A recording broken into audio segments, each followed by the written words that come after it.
Welcome to episode 16 of the Banter Boyz podcast. Sirens are going off. We have an emergency tonight. We have a legal court case in session. We have a we have Kay Foley versus A. Souza in the Fantasy Premier League court case. So to just summarize real quick, we have a suit where A. Souza, the defendant, is being sued by the plaintiff, Kay Foley, for exploiting the unethical loopholes and quote-unquote cheating friends out of money and competition, using the words from the plaintiff. So without further ado, I would like to introduce the parties representing both Kay Foley and A. Souza. On the defendant side, in the left ring of the court, we have the representation for A. Souza in the name of Nico Fuentes. Oh, wow. And over in the other corner of the courtroom, we have the representation for Kay Foley. It is none other than J. John P. Pauls Peters. I forget your last name, but here he is.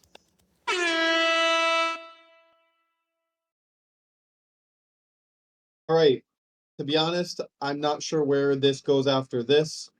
I'm actually a juror. Jury member along with Coach Dylan Hogan, and as of about 15 minutes ago, I was told that there was a court case and that we have presentations after thinking we were going through game week, whatever, from fantasy last week. So we will get to that. Don't worry. We will get to that.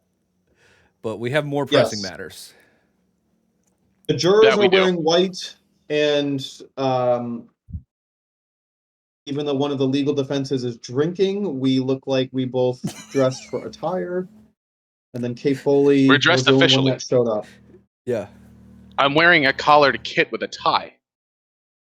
I'm wearing a collared kit with a jacket, you know. I didn't have a collared kit, but I made it work. This is about as official gets. Yeah. Without any further ado, as the prosecution, I would like to state our case. Kay Foley, we the players, versus A. Souza. A ticking time bomb when exploitation ruins a league amongst friends, buddies, and pals.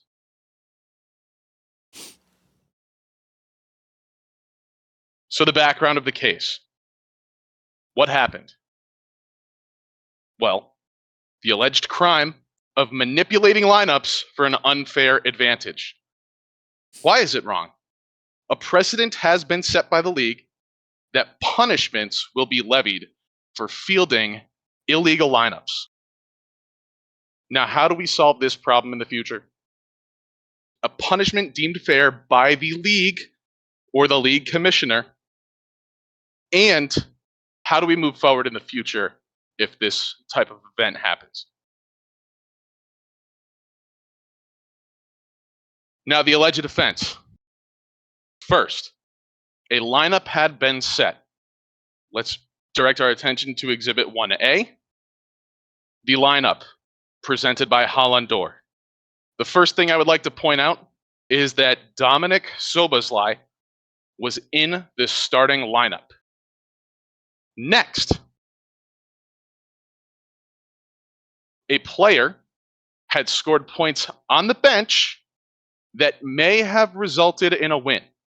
This was a close matchup in which, I know it's blurry, but Diogo Dalot, who had already played, had scored 17.5 points. This should have been enough points to swing the matchup in favor of Hollandor.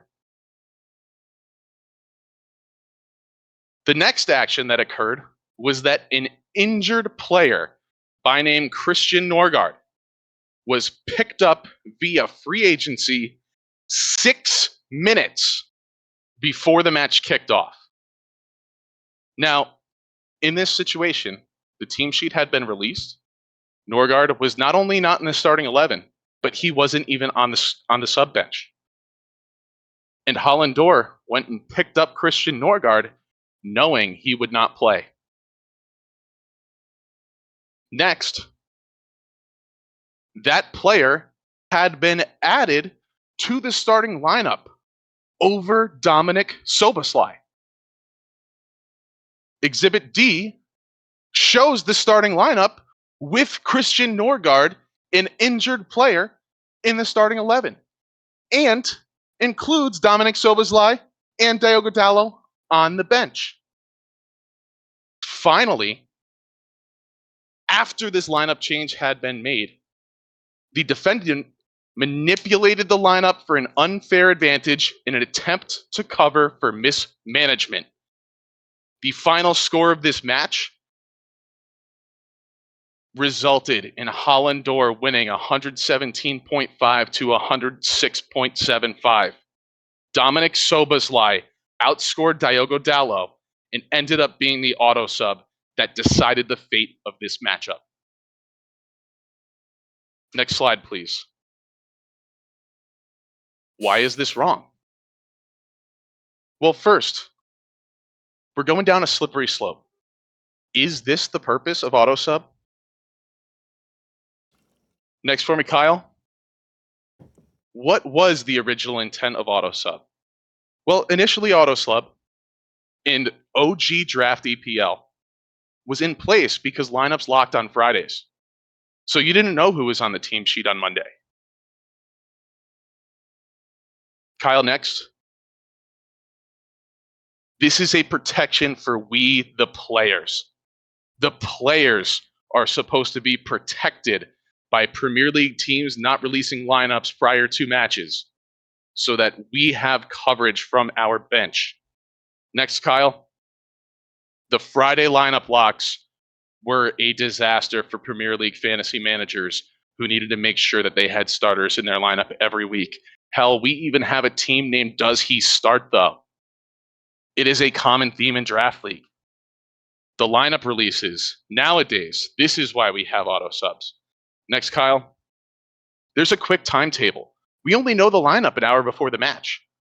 How are we supposed to set up a lineup for a player that's playing on Monday when kickoffs start at 4:30 a.m. Pacific time on Saturday? You just don't know the answers, which is why auto subs is necessary for draft EPL. This is the EPL, not the NFL. In the NFL, we have 32 teams with 2 running backs, 3 running backs, 4 wide receivers. If there's an injury, we can go pick up a player and sub him in. It's not the case in draft EPL. There are 11 players on a pitch. Most of the time, you know that 9 of them are supposed to start. But injuries are kept under wraps.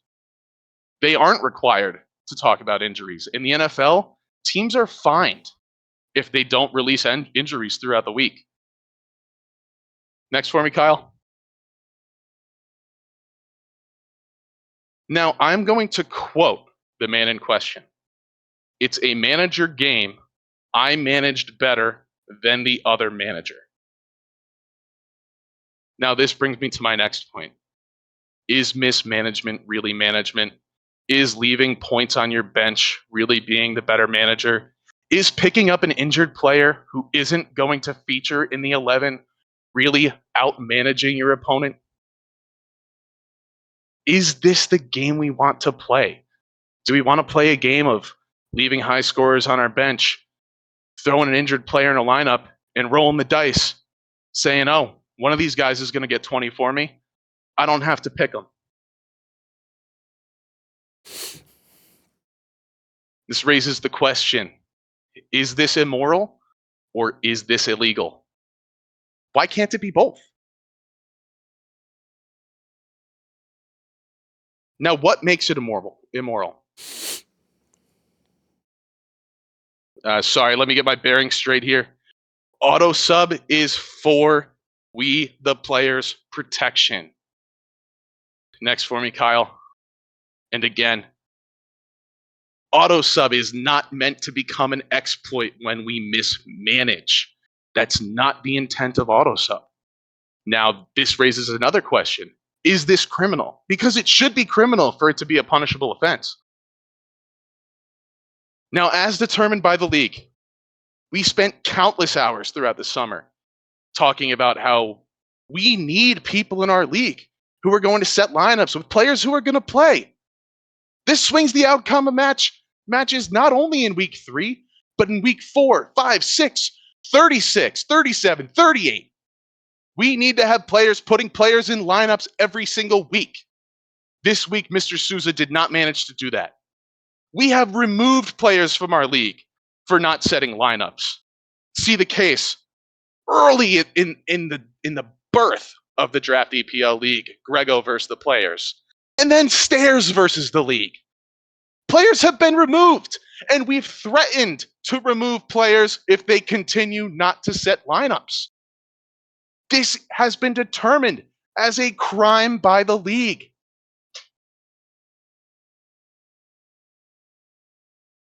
Now, why is the defendant guilty? This is when we get into the nitty-gritty. First, the player must commit an unlawful act. Well, based on what I just presented, the player has committed an unlawful act. The next, mens rea, or criminal intent. Kyle, next. Mens rea is defined as the state of mind statutorily required in order to convict a particular defendant, Mr. Sousa, of a particular crime, setting an illegal lineup. The intent was to commit an act, play an injured player that has been determined to be illegal. The next element of the crime is actus reus, or the physical element of a crime. Actus reus can be defined as including only a voluntary, affirmative action causing a criminally prescribed result. Mr. Sousa took an injured player that replaced an active player that was confirmed as being in a lineup and used him to manipulate the point scoring for the week. Diogo Dalot was on his bench, and he planned on Diogo Dalot being the auto sub that week to swing the match in his favor. Now, how do we move forward? I presented my case that this is an offense. I think the league has determined that setting a lineup with players who are inactive is an offense. This is the first time that this offense has occurred this season, where someone manipulated the auto sub system in order to get more points off of their bench that should have stayed there. Because it is the first offense throughout the league, the defendant who inserted Christian Norgard had the intent, the mens rea, to put Christian Norgard in his lineup. The punishment should be that Mr. Christian Norgard stays in his lineup and counts as a 0. Because this is an unprecedented event, but we know that it is illegal, he should have to face the consequences of keeping that player in the lineup. Now, moving on to the future. In the future, because Fantrax has already determined that having too few or too many players in your lineup, that should be deemed as an illegal lineup, and Fantrax set the precedent of awarding a team 0 points total for the match week. Moving forward, I suggest that that is how we handle this. So my closing arguments. First, what happened? At the end of the day, Mr. Souza committed an illegal act. Next, why is it illegal? The league has determined that setting an illegal lineup or putting a player who is not featured in the squad is considered a criminal action. Mr. Souza had the intent of setting an illegal lineup, and therefore his punishment should be that this week the player stays in the lineup. However, moving forward, we should not take any ifs, ands, or buts about it in this league. It should be an illegal lineup, and the precedent that Fantrax has set in the past, the present, and moving forward is a 0 for the game week. Thank you for your time. The prosecution rests their case. All right. You're good. I am here for the defense of Mr. Souza. We are here for Foley versus Souza. Let's get this started. Actually, I just want to thank everyone for coming out. The jurors, thank you for being here and listening to us today. So I just want to start out that this is the defendant. The defendant, Souza, is being accused of heinous crimes in our fantasy EPL league, and the slander that he is receiving because of this is preposterous.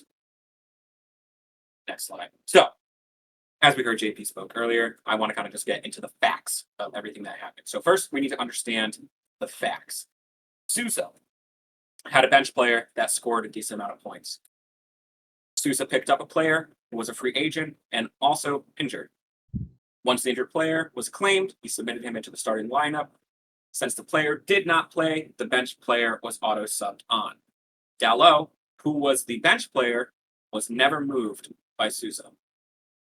These actions were done before the game, and we have no rule stating that this action is illegal. My client made a legal move in fantasy, which could be considered as a managerial quick decision masterpiece. Now, here are the claims that are going against my client, Souza, that this is illegal and also this is cheating. Which brings me up to the conversation of illegal versus unethical. I think that this is a huge debate as of what we're going into. Was this action illegal or was this unethical? And what I want to do is kind of give you guys a few examples of each of these things. So next slide, please. Things that are unethical. Not standing up for an old lady on a train or a bus. Using one's disadvantages for your own personal gain. Not holding the door open for someone. All of those actions are unethical, but not illegal. You could do that. You could do it. There's no rule saying that you can't do those things. Now, in the terms of the beautiful game, to make it relevant to this Premier League, Fantasy League, that I dropped something. We're going to ignore that. In terms of the beautiful game, not kicking the ball out when someone goes down injured.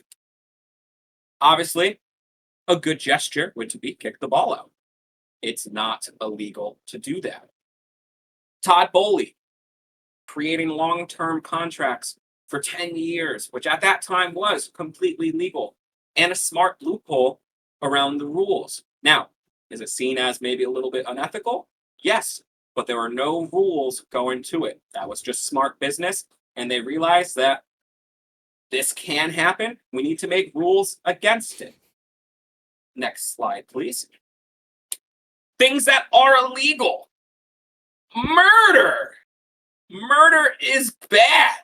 How are we gonna compare something like murder, which is illegal, to something like changing a lineup, adding a player into your fantasy team to win? Next slide, please. Is this even unethical? We are in a competitive fantasy EPL league, and the main point of this competition is to win. Is making a quick game time decision in order for your team to win ethical? We have been doing this league for years, and we have never experienced this issue. Did he do something bad, or did he in fact just crack the code and outmanage everyone this game week? So my closing arguments. Some people could view my client's action as immoral or unethical. However, what he did was completely legal, and he should not be punished because he simply found a way for his team to win, and he took whatever legal measures to do it. My client, Souza, is a master of working in the gray area, and I'm sure if this action was done by anyone else, or even a real-life top coach, we would be sitting around saying that, wow, that unreal quick thinking and was just flat-out smart coaching. And I actually have some words from Souza himself. So if we can just go to the next slide, I've linked a video.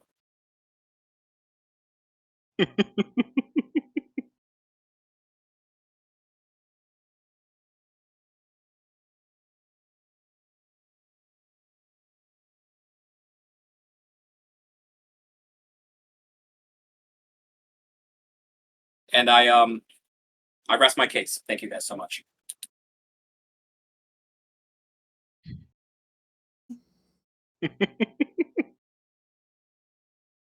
Okay. I don't know what to say. I'm gonna take a seat now. I'm sweating my balls off. I need to take this jacket off. It's very toasty. I might, yeah. I don't know. Oh God. Are we good? We'll edit this part out. I gotta take this No, off we can. too, 'cause I'm on fire. We can keep it. We can I'm keep on it. fire. Holy shit! I forgot how warm that thing was.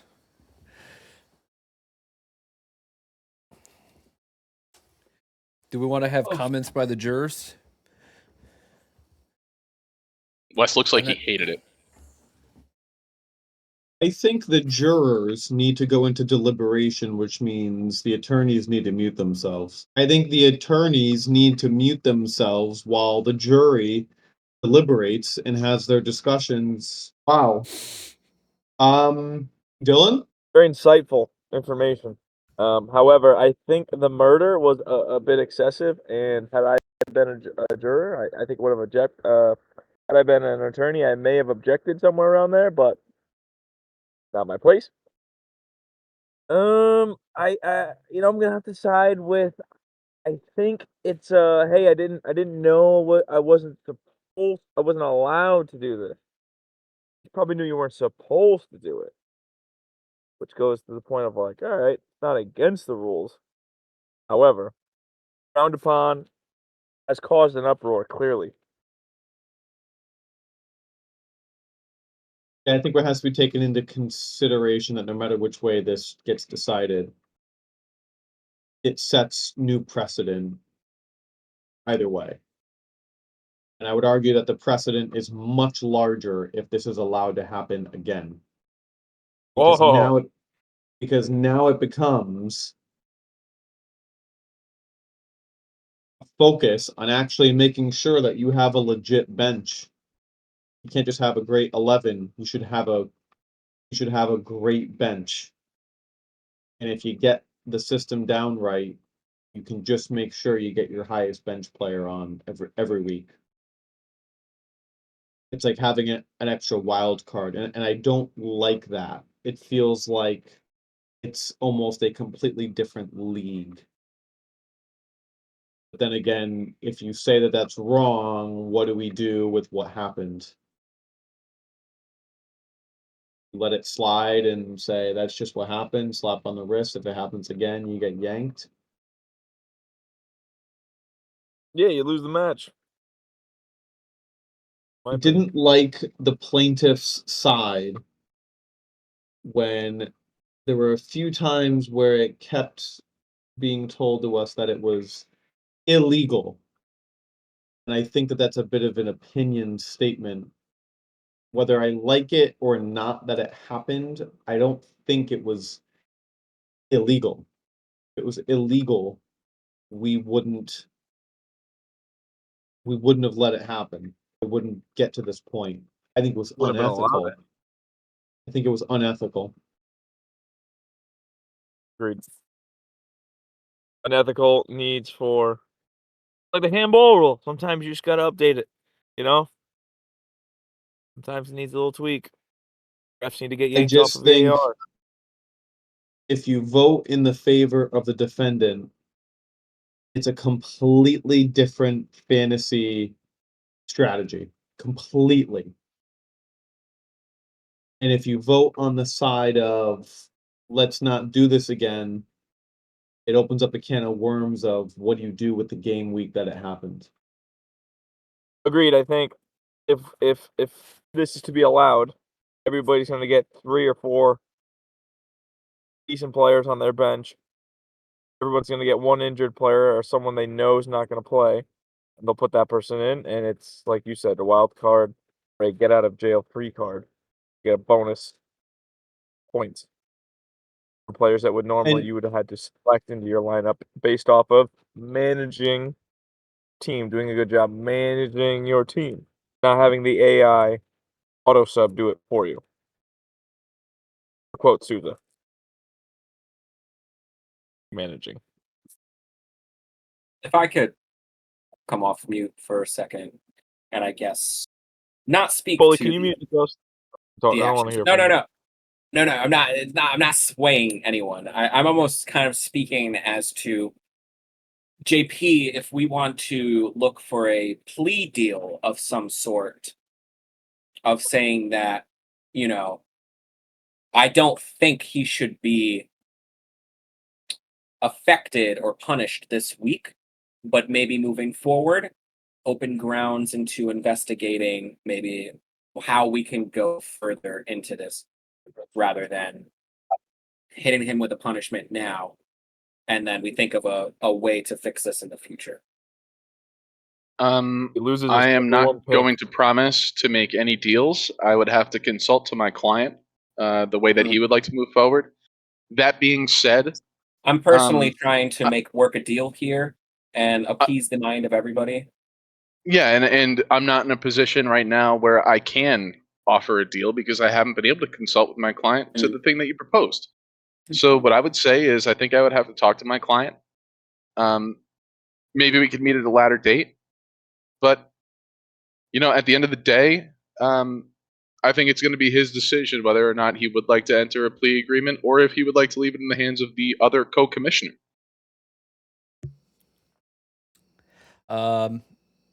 Yeah, no plea deal, because what Wes said is that it's not illegal. It is. We had conversations before the league that anyone who doesn't set their lineup this year, they're going to have basically a 3-strike rule. If you don't set your lineup once, okay, hey. If you do it again, listen, one more time and that's it. Next year you're gone, because we have too many people for years, the last multitude of years, leaving injured players in and not setting their lineup, which then therefore made it illegal because they weren't setting it. So by doing this, it does make his lineup illegal by putting an injured player in there. The illegal part of it was people not setting their lineup in general. He almost over set up his lineup. He actively overset his lineup, which caused this to happen. I mean, the initial issues of us kicking people out of leagues was because they never set their lineups, and then you'd have 8 people not playing. Then the person that you're playing gets the automatic win. This is actually the complete opposite. This is that's what I'm saying. Like, it's Yes, but at the for him to win. At the same time, like, why are we mad at people not setting their lineup? It's not because they aren't setting a lineup and it's a bunch of starters in. It's because injured players are in the lineup. It's because players that are no longer in the league are in the lineup. So yes, it's not setting a lineup is illegal, but why is it illegal? Because you have injured players in there. Well, isn't putting an injured player in a lineup not the same thing? The only other thing that I would say is I also don't think you can let Sousa win this week and then get rid of it, because then that's totally unfair. If I lose the league by 1 point, to him. And by the way, like, I'm neutral in this situation. I'm now 2-1, and this determines a 3-0 and 2-1 team and a 3-0 and 2-1 team. Yeah, Like, I think it was a 2-0 matchup. If you say he can do this, then everybody could do this for the year, and next year we can decide to get rid of auto subs because we don't want to deal with this again. Or you're not allowed to use auto subs this way. There's a punishment for it, and going forward, you will be deemed 0 points, which will way hurt your choices, because points 4 is the first tiebreaker. So if me and Wes are tied, we both had 1,000 points, and I had 1,001, I would be ahead of him. But if I try to use the auto sub illegally and I get a whole week of 0 points, I'm now a week behind. So that is where it'll severely hurt you in the standings. It'll definitely have an impact. I mean, we're not saying that it won't have an impact, but if we make a change, like, I think there would be no issue if we make a change mid-season.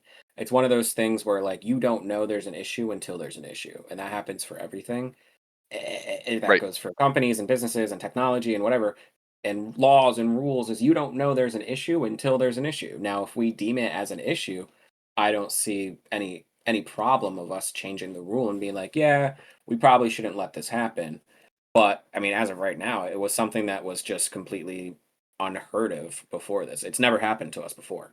So like, is it just, Well, we didn't kind have of- auto subs on fan tracks last time we played this. But we've had leagues where we've had auto subs before. So I mean, we've come Yeah. back to this. We've in the original Premier League app, we've had auto subs. So yeah, I mean, It almost kind of feels like Hiroshima all over again. And by that, I know this is out of left field, but we set the precedent and my murder slide was too much.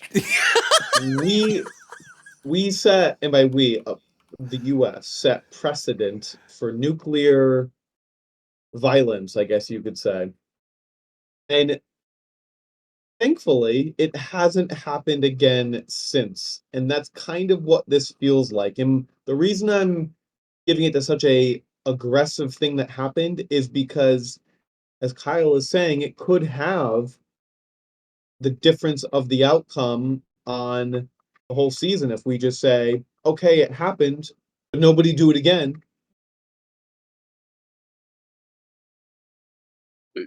Yeah, I think is had he not done it, would he have still won? No. yes, he would have. He had Soboslai in his lineup. He would Yeah. have won. Oh, But so he went out of then- his way to. He initially had Soboslai in his lineup. He removed him, put an injured player in so that Dallo could go in. At the end of the day, Soboslai ended up in the lineup. So then you know what?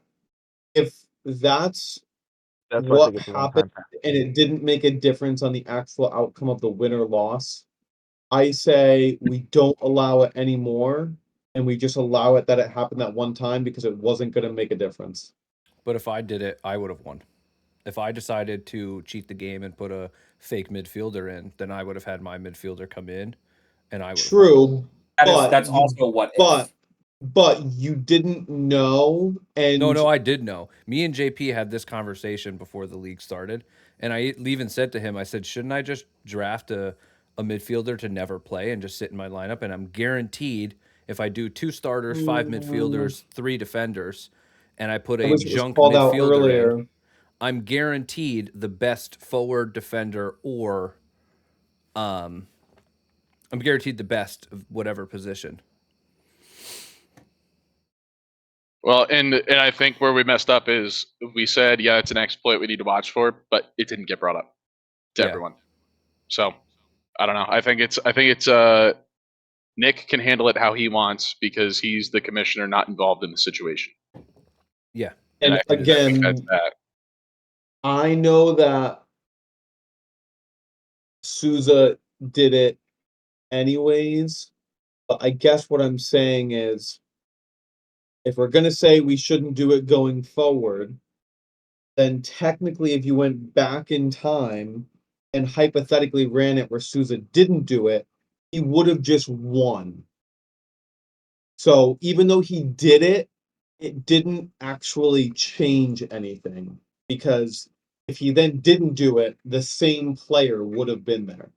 So it's kind of a moot point. Yes, you could have done it as well, but you didn't, and therefore it kept it a fair result because if he also didn't do it, it would have been the same result, if that makes sense.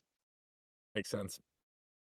I also think what Oli said about you knowing about it, if you guys were commissioners, I think you guys should have made a rule on it. Well, yeah, we did say we're going to look for it. And we also said there's nobody, because we're all friends, there's no way somebody would do that. No. As you said, We there's did. there's We no did. way. That's We why said- the presentation started with Yeah, friends, that's right. buddies, and pals. we did talk about it. We completely- said, you know what? There's no way somebody would actually do that. Can I'll I be just completely honest. brag? Can The I will just this brag makes. for like 5 seconds that I've been the one that has been pioneering the get out of town Alex Souza train for probably 2 or 3 years running in this league. That That is not the current argument. I know he gives great laughs, and every year he puts on a clown face when he does his fucking drafting. But I just want to say I've been here from day one. Sorry, Susan. Minus last year. Anyways, I think we can put a pin in this for right now. Yeah, I think we should move on. We spent enough time on this. And Match week 3. Oh, yeah. See how we did on our predictions. First up was Chelsea Fulham. yeah, I mean, good game from Chelsea. We are currently unbeaten. I'm pretty sure we're sitting in second place right now. Was a good game overall. My prediction was a little bit off. I did have us at a 4-1 win, but ultimately, I think we're still looking good without our key player. And I think no concerns on my side over here. Yeah, everybody gets a point. Everybody gets Chelsea to win. I get 2 points because I guessed 2-0. Damn. For the record, Fulham had an illegal disallowed goal. It should have been 2-1, and my prediction of 2-1 would have been correct. Or It actually, or was it an unethical goal?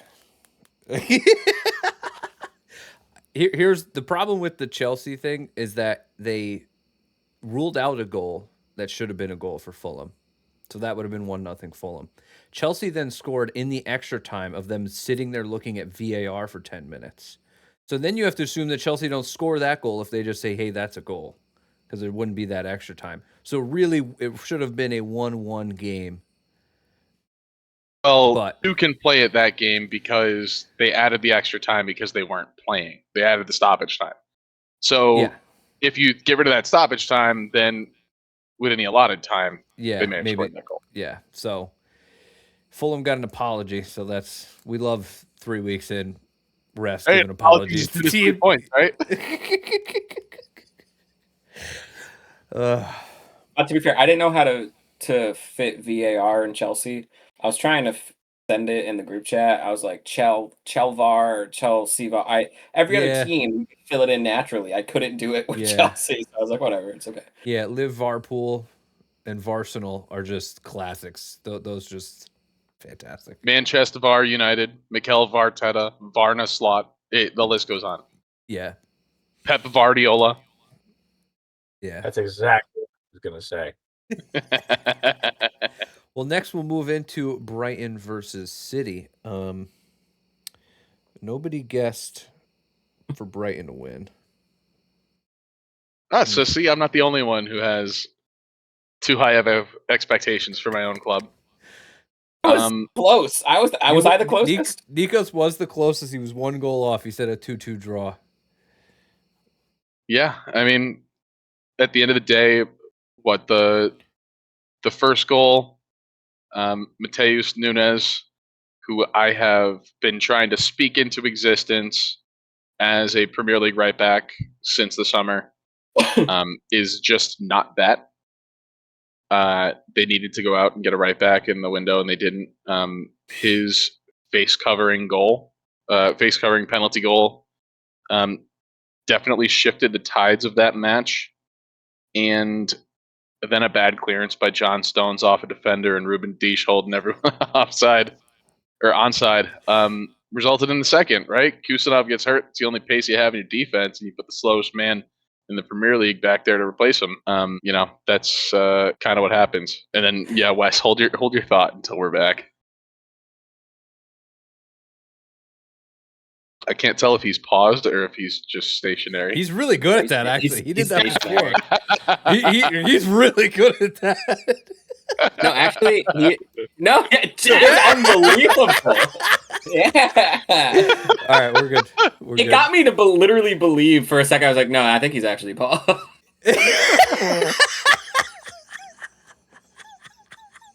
That is a talent. What JP is trying to say is that Manchester City have a losing record. Carry on to the next game week. Okay. Last word, Wes. I love it. On to the next one. What's the next one? We have Wolves and Everton. Never mind. You guys can take that one. Okay. You didn't watch that one? No, I watched every single game. We'll get there when we get there. Okay. Let's see. Who Everton won? The only person to get that right was Nikos. Wow. Wes and actually all three of us guessed the draw 0-0 and 1-1. So Nikos gets the win on that one. Wolves are going down, right? Like, Yeah, Wolves are going down. Super Jack is back. yeah. I love to see it. I'm happy for him. Next. What's the next one? Next is Villa and Palace. Oh, okay. Crystal Palace, 3-0 victory. Aston Villa has not scored a goal yet this season. Yeah, not good times for Unai Emery over there, but had a lot of additions today on deadline day. Decided to do their entire transfer window in a 24-hour period. Incredible. Yeah. Incredible. And I had a 2-0 victory for Aston Villa, and they shat all over my face. I didn't think Gahey would play. He scored. He scored a beautiful goal. And I was the only one to guess a Palace victory. So I got the point on that one. And then we move into the big game. Liverpool. You know, since Dylan's not here, do you want me to speak on his behalf? Absolutely, yeah. 1 second.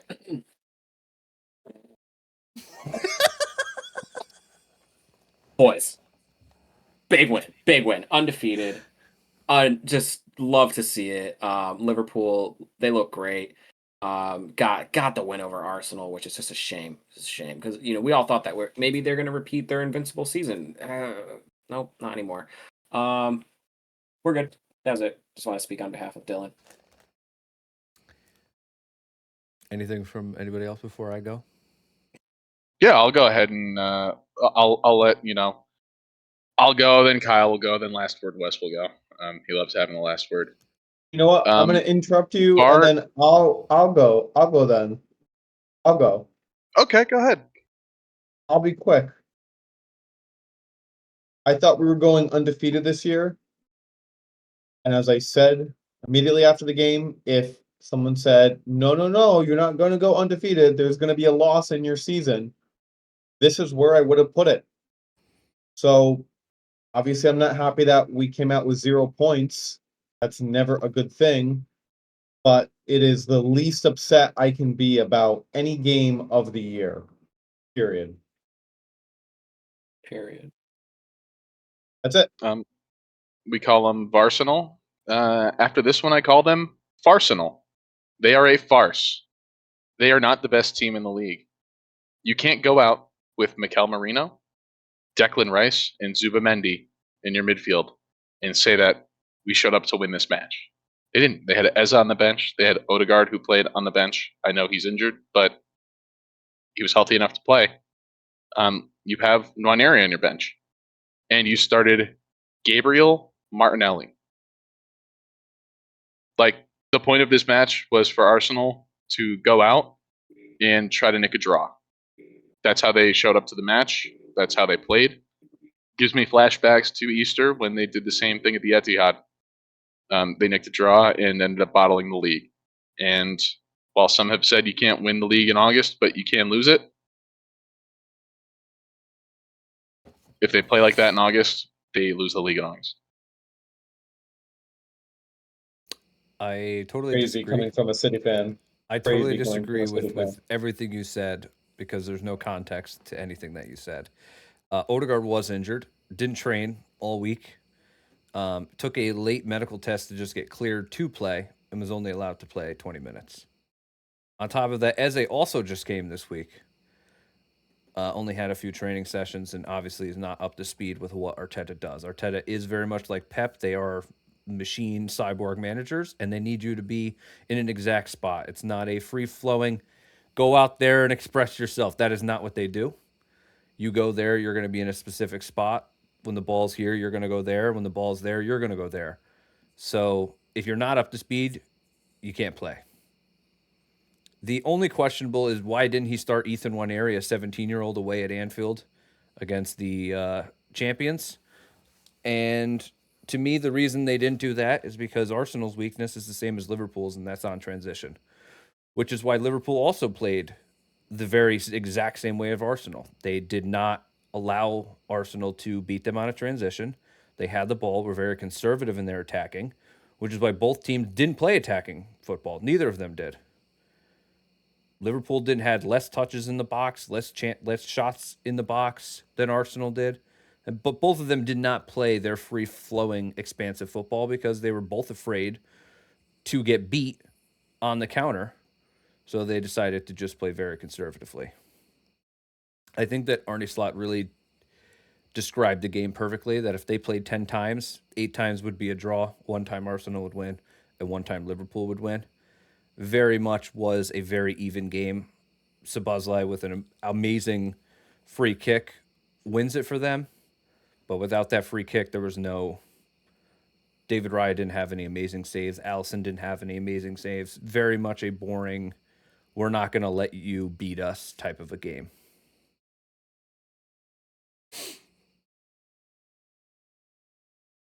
They lost.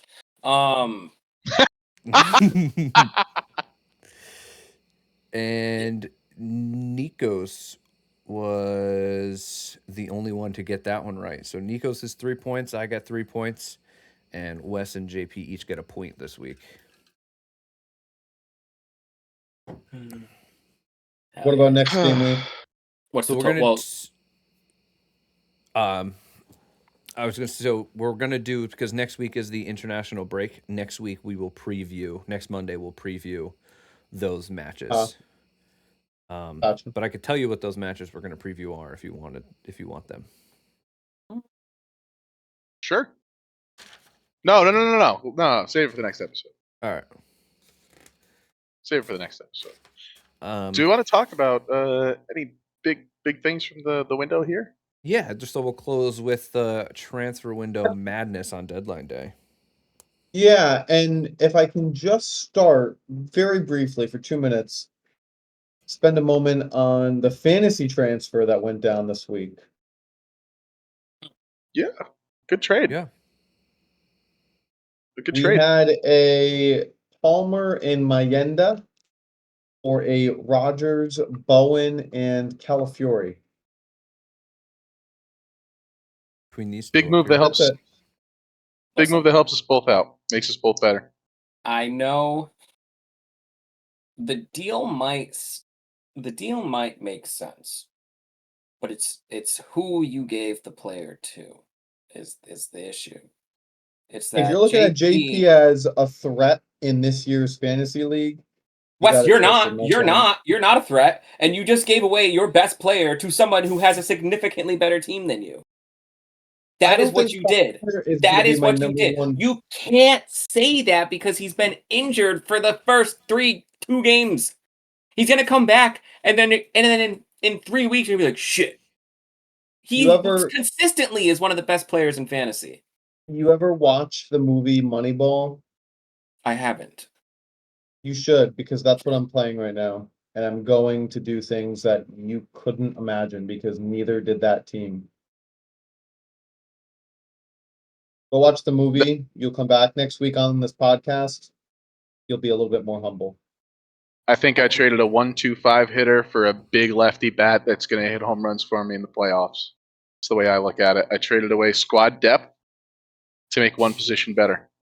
The fact that you have Chelsea's penalty kicker, you have Man U's penalty kicker, you have literally the That's it. And to be honest, Bruno and I just don't think Palmer does what he does last year.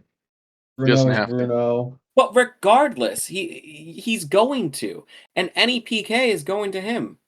Okay, and I also just basically got the guaranteed to be playing left back Arsenal player, which is clean sheets, and they usually like to play offensively. I got Morgan Rogers, who was one of the most promising. Did he get young player of the year. Yeah. Yeah. So I know they're off to a slow 2 or 3 game week start. He's not gonna be that slow all year. He's a great talent. And then I got Bowen, who sure, I shit on him for being a forward at the beginning of the draft year, and I still am not crazy about that. But He's the main man for West Ham, other than He's Paqueta, he's and he's potentially a their 400-point PK scorer. taker. I know. So all I need is 2 of the 3 people to basically just do what they're expected to do this year, and I literally got more points than if I just kept Palmer. It makes sense for me to do the trade. They're all starters, knowing that I have Skelly if Calafiori gets hurt. It does make sense for Wes's team to get rid of 1 star for 3 great players, fantasy wise. So it does make sense for Wes's team. It makes sense for Wes's team, but like I said, we're just And stacking. quick shout out to Kyle, who almost had a deal with me, was also Palmer Mayenda. I think he was offering me Marmouche, Bob, And Rodri. and Rodri. 3 No, straight City no, players? no, it wasn't all City. I changed it up with You who did did I counter. swap it to? So me and JP were on, I think, after the last podcast, and we made the joke like, oh, let's try to get Palmer. JP I said that he knew was you going to do it. guys. And I was like, you know what? I was like, I got it. And I just clicked, boom. I went Marmouche, Rodri, Bob, send. Didn't even think about it. Bam, bam, bam. And then he's like, oh, that's actually not that bad. I'm like, wait a minute. That might be too much. Hold on a I second. will say, Wes, I did not talk to Kyle about the package I was going to send you. I said I No. want to send a package, but I didn't say who I was going to send. No. I But I didn't. knew I that kept you had that under wraps. spoken for the fact that Kyle added in Mayenda as his No, part of his no, I counter. didn't know.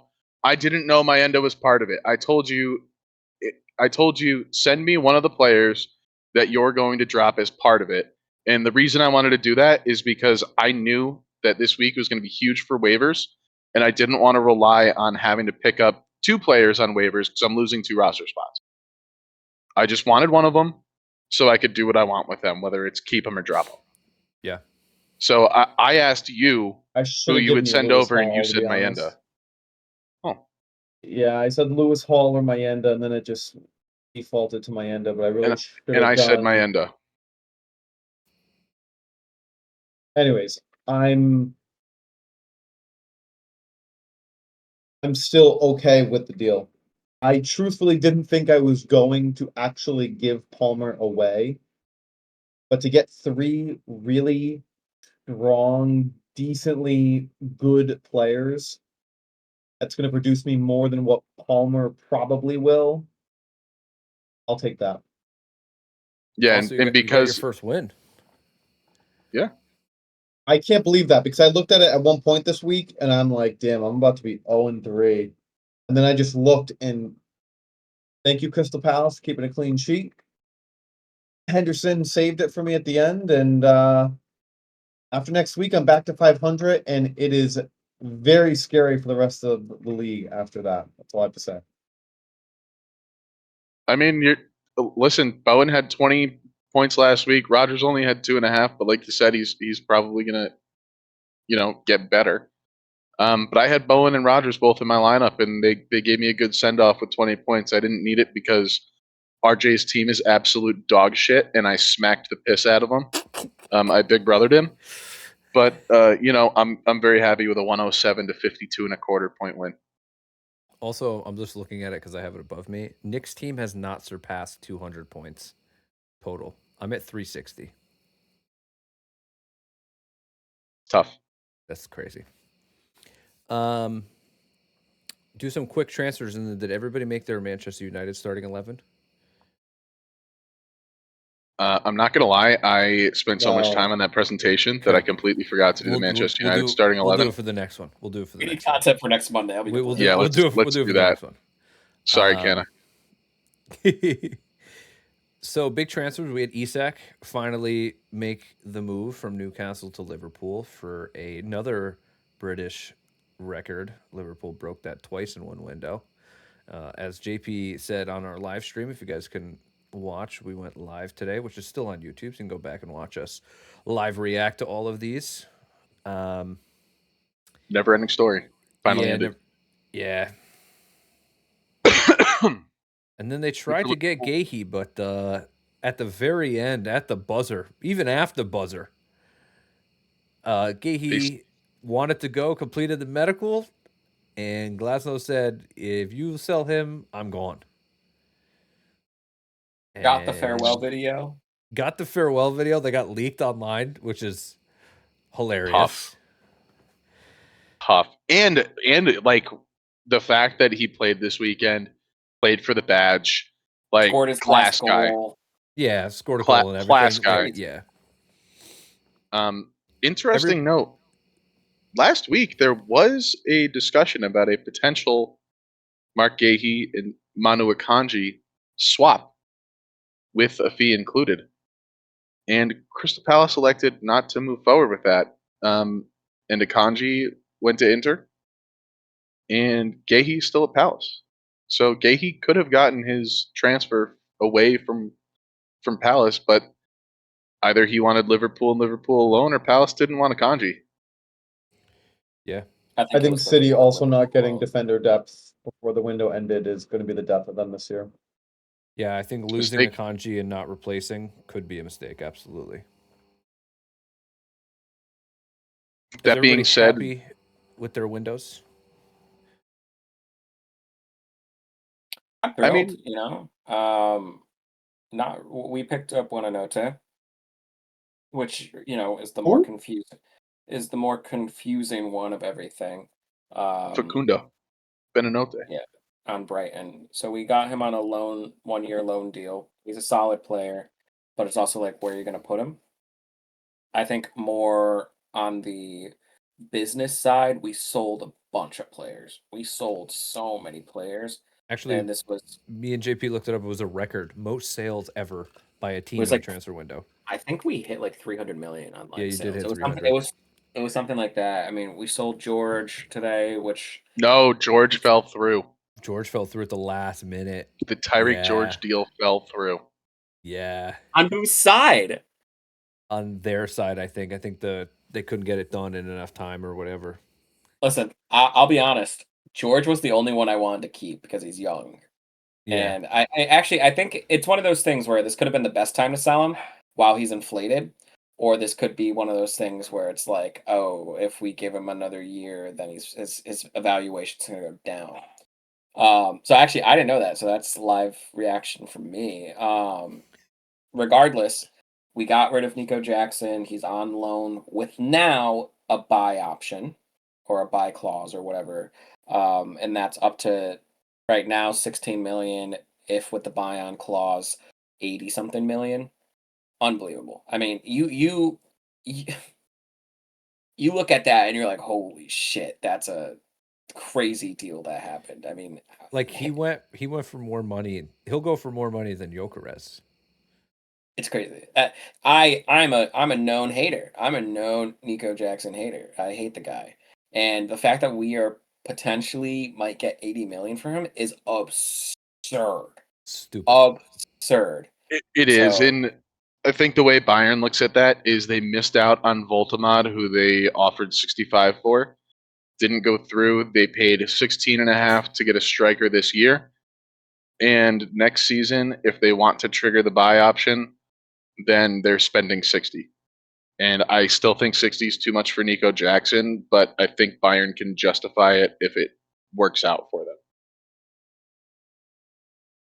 Kind of feels like another tell at Bayern. Could be. Actually, I'm going back to the Also, man, I was going to have you guys rate your window out of 10, 10 being a perfect window, 0 being I want everybody fired. What would you rate your window, Nikos? we got to be in the 7 out of 10s. You know, we picked up players. Those players are already making a difference. We're seeing growth. I think it would have been 8, 9 if we picked up a center back. If we picked up the likes of Gahey or a goalkeeper, that would have really kind of given us everywhere. Picked up strikers, we picked up wingers, we picked up midfielders, we picked up something. Now all that's left is we need another defender.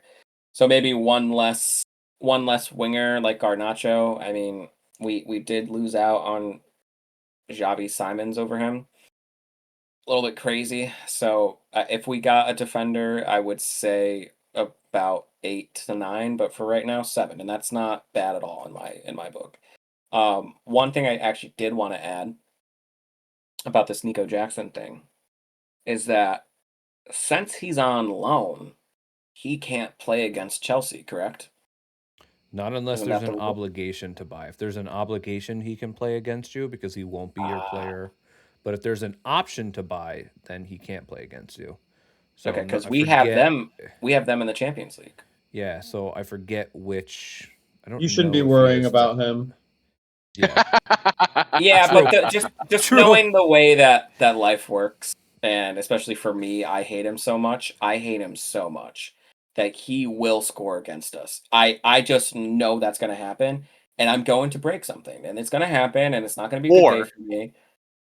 or you're going to break something, or he's going to break something, as in a leg up a Chelsea player He could when do he that. goes studs up halfway through someone's shin, and Yeah. as And then not revenge. see anything wrong with his tackle and be like, "What do you mean? What did I do?" Also, how does it feel to be on here a couple episodes ago, basically bragging about Xavi Simons, and then you get Spursed by Spurs themselves in the transfer market?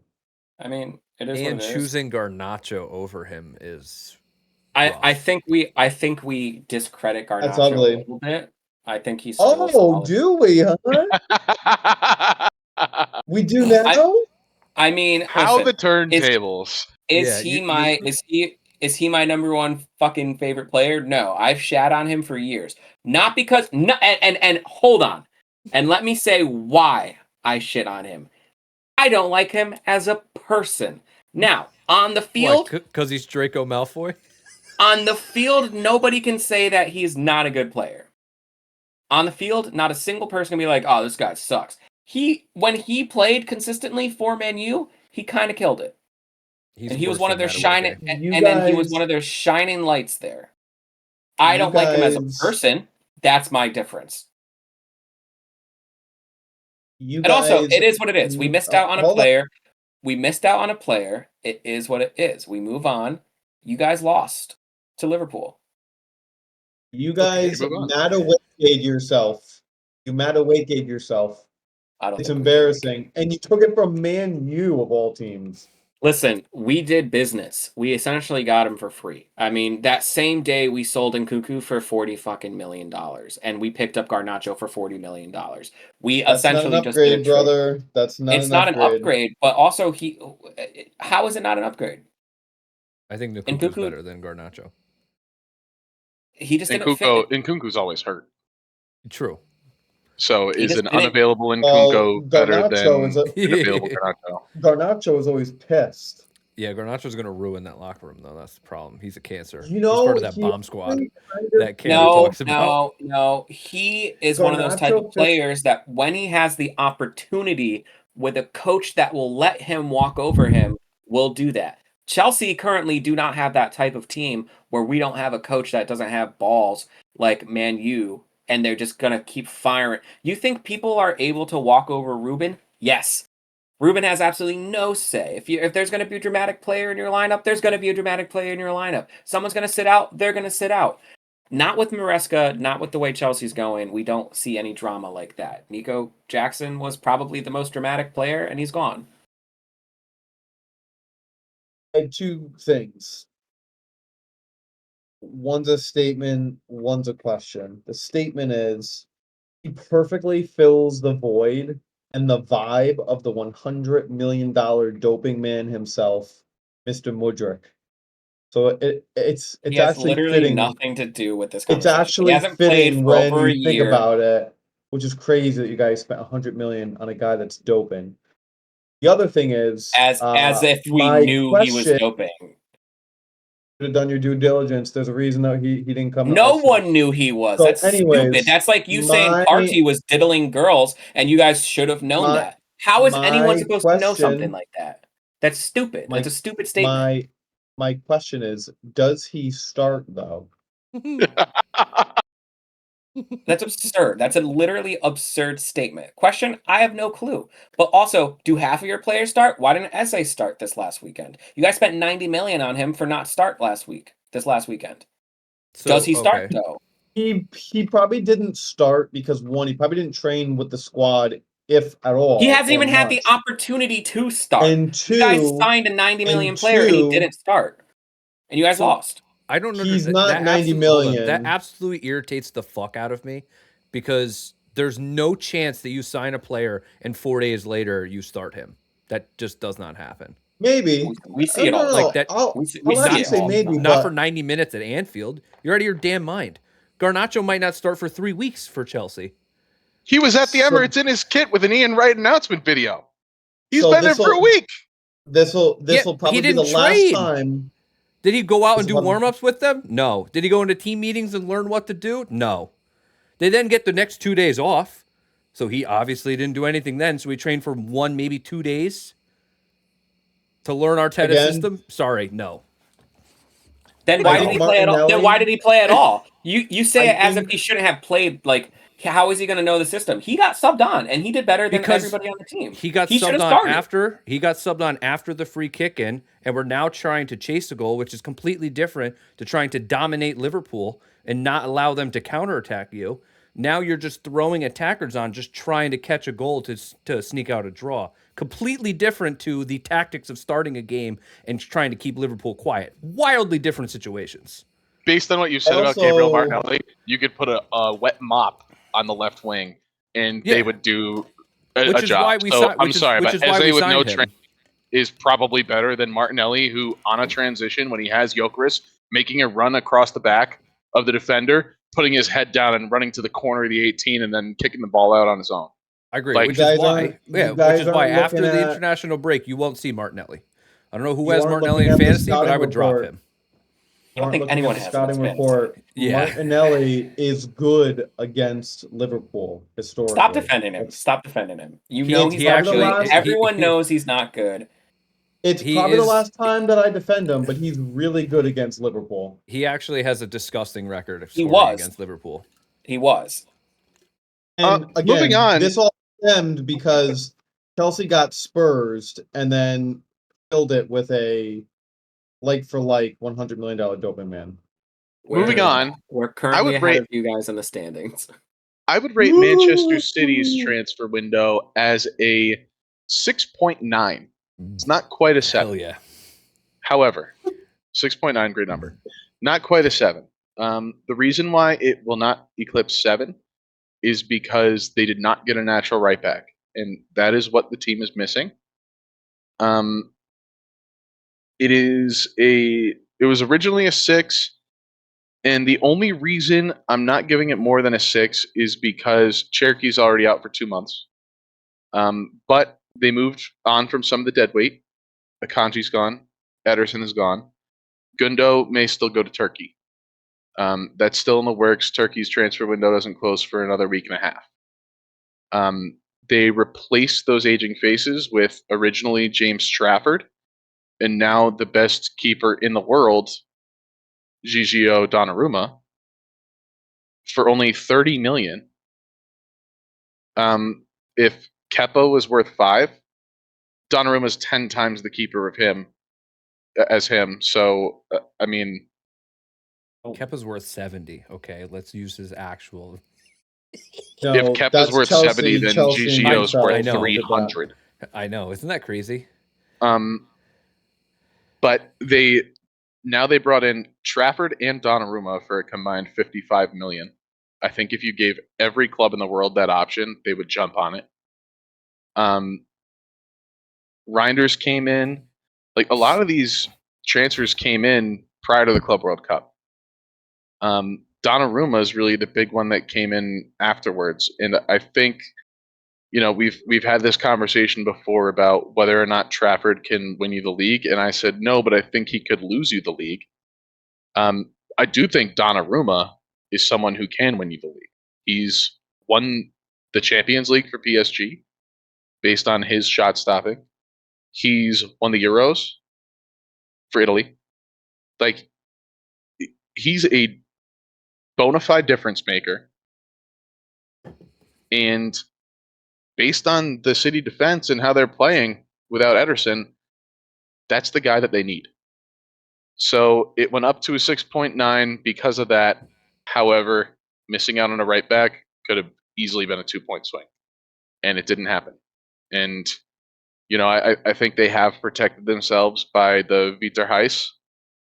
He is out on loan, but they can recall him at any time. So if the injuries do happen at the back line, like they historically have, they have a guy back who's playing football every weekend. So, it's not a perfect window. It's not a great window, but it was decent. Go ahead, Wes. The funny part for me was when Gundogan got called home for the reunion. He showed up, and his classmates are like, "We shouldn't have invited him," and they sent him back out for a second time. I don't think that really happened. That's not really how it went. He Absolutely. came back on a free. And was They didn't pay shit, anything and for him. then they kicked him out again to now Galatasaray. Well, they didn't really have any depth in the midfield. He also was not good when they tried to put him in, and Pep, I give him credit, quickly cut the cord on playing him. I don't blame him. I He actually played forgot that he plenty was of on, matches last season. I actually forgot that he was on the team. Well, that's why you guys did so poorly in the league compared to what you would expect as your standard. So, No, we finished third, and we had one less loss than you. So I think 6.9 or being Half under our squad 7. died that year, though. So we I lost think I our would have given Ballon it a d'Or winner. Our defense was 6.5. our defense was like a Rubik's cube. Every time you turn something, it's a different color. Wes, how would it be a 6.5 with all the good players that they picked up? what did you Well, rate It's a Arsenal's window? rebuild. Not It's that. okay. n- The rebuild, Not that. the rebuild statement, I think is absurd, and I think you need to stop saying that. I don't agree that How? this is a rebuild. No. How is this a Let rebuild? him. How? No, Nikos, how is this a rebuild? let him keep saying it. It makes him look No, horrible. Let it him needs keep to saying be. it. How is? Makes Can him you look terrible. explain how this is a rebuild? Because look at how many faces have changed in the last 2 years. That's not a Look at it. rebuild. That's. I mean, Yes, Nikos, it is. Nikos, Yes, it is. You Perennial know what's so starter, funny? Kevin De Bruyne. Perennial starter, Gundogan. Rodri is one of the young guys that they brought in their Rodri's previous back. rebuild. Rodri's back now. So you guys are down Um, two players. Look at your wingers. Doku, Savinho. They were brought Doku's in been when? there. Doku's been there for 2 years now, right? And then Savinho's been there for 1. Right. That's not a rebuild. You just added players. I mean, Okay. So Look at the rebuild- midfield. Reinders, first year. Cherokee, first year. Nico Gonzalez, 0.5 year. Right? He's been there for half a season. Right? Left back, Ait Nori, new player. Kusanov, started this weekend, new that's player. like a self-made rebuild. Like Trafford, a rebuild usually new is if you player. guys have, Donnarumma, like, new player. injuries or people Holland, his retiring or- third season. So, yeah, the rebuild started a couple years ago, and we won the league at the beginning of it. Now, Nope. the old faces go. Gundo, gone. KDB, gone. Bernardo's on the way out. After the Liverpool game, we hopped on Discord and we picked a date that he said that the quote unquote rebuild started. I then asked him to go to the Arsenal team then and count how many players have left. And there were 14 or 15 players from Arsenal who have left also who are not there. We are not going through a rebuild, or I don't think we're in a rebuild anymore. I just think you're in the natural. You sell and buy a few players every year, and that's how it goes. And again, let him keep saying rebuild because you it's can't just claim a synonym rebuild. for excuse. You can't claim rebuild. It is a rebuild. As soon as we start to lose, because you guys did the same amount of purchases. I when you didn't. guys won. Hold on a sec. I said it was a rebuild but you guys, in the summer. You guys didn't win last year. And Arsenal So, has been only saying it's been a Manchester rebuild, City fan and Arsenal who's fans saying that love it's a to rebuild. conveniently say, "Oh, it's been a rebuild. It hasn't been Mikel Arteta's players, and now he finally has his players. So this is the end of your rebuild." Yes. I haven't. No. Okay, that's a we've fair been done with statement. the rebuild like Okay, 2 hold years on. ago. Wes, you're a realtor. This should be really easy for you. I don't If like you're gonna the rebuild If you're going to rebuild a house, you take it down to the foundation, or even destroy the foundation, and you rebuild the you. entire house. You did not Thank rebuild you. your entire Manchester City squad. You don't have 36 new players there. You have 5. That's a refresh, not a rebuild. Arsenal had to rebuild. 5 years ago when Arteta got here, nobody is the same except for Saka, who was a literal child at that point. That is a complete rebuild. There's nobody that has started with off Arteta of that is poor still there. decision, off of Okay? many years of poor decisions. Those are self-made rebuilds. I No. Arsenal genuinely needed a rebuild. We had the worst squad out of the top 6 by a country mile. I don't know. Like Manchester I think City now are due for a rebuild. There's very little people there that you would continue to build that squad around. You need to get rid of almost everybody, 90% of the players there. Keep a few of the kids and the guys that you literally just brought in a few weeks ago, and you're going to have to start fresh from there. And you're 3 to 5 seasons because you can't do it all in one window. I think it's hard to understand like a rebuild for City since they constantly are top and they've won so much and they had 1 year where they didn't do well, bought a bunch of players and then say it's a rebuild. I think if we look back at like Chelsea when like they got sanctioned and then so much shit happened where they physically had to rebuild, like I think that's a different scenario where we like were forced to rebuild and start over like because of the sanction, because of all that, because we had to go a year or two without transfers. Like that was a literal rebuild. Like this Liverpool team, this isn't a rebuild. They spent $500 million. It's not a They're rebuild. just It's adding. a refresh. They're just adding They're players on a good refreshing, team. and they're Yeah. making one big window out of it. So then next window, Liverpool might only buy one player. You can't rebuild when you have the best striker in the world. Yeah, and then also a JP, Ballon d'Or midfielder and the best keeper in the league, obviously now aging. But yeah, sorry. So JP you is the have a only plot of Manchester land. City fan who is using the word rebuild. No, I'm I haven't not. even heard a No, I'm pundit not. say rebuild. I mean, okay, that's great. If I you think haven't heard a pundit say it, but I've heard plenty of people label this a rebuild. When you rebuild, Wes, you tell me because you are the real estate guy.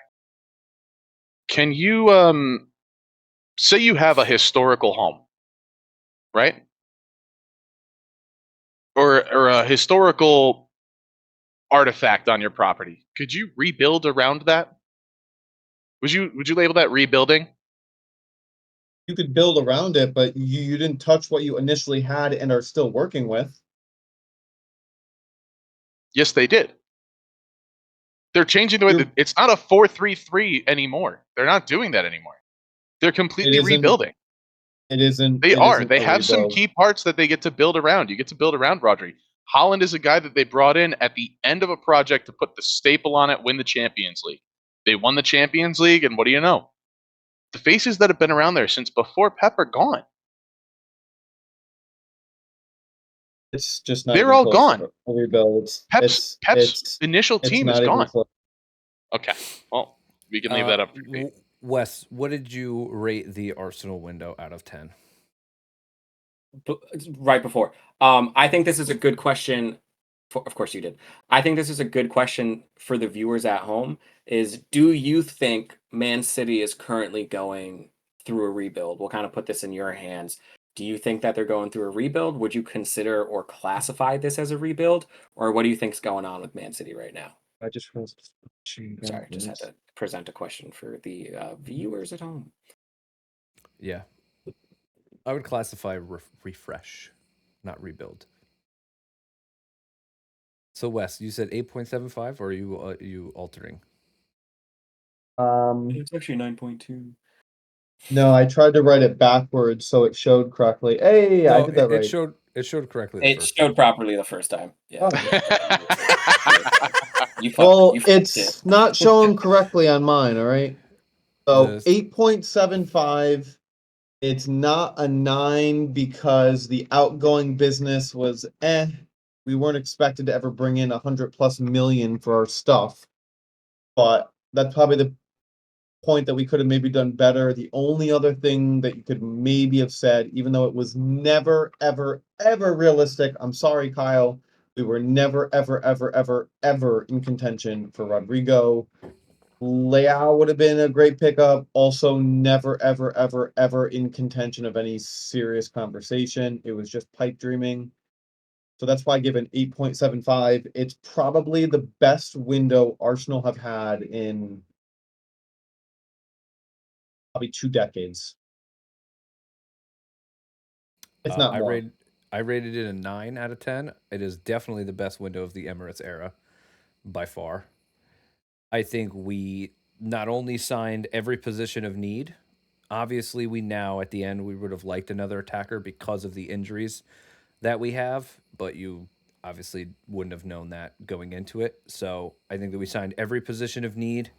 We signed a good player every position. We got our striker, we got Eze, we got Zubamendi, we got depth for Saka, which now 3 games in is looking like such a good idea because he's already injured.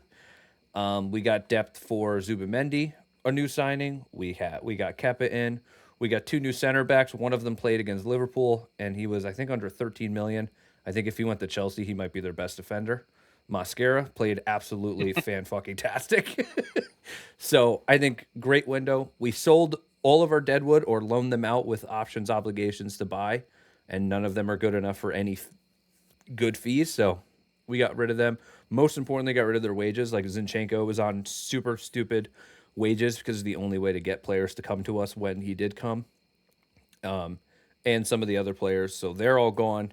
We also got contracts signed for Ethan Waneri, which is huge. Saliba is basically just has to pen his contract, but that's basically been done. Saka's due up next. So we have a lot of contracts signed on all of our big name players. And I think we set ourselves up nicely to go in next year and only needing to sell Martinelli and upgrade that Martinelli position.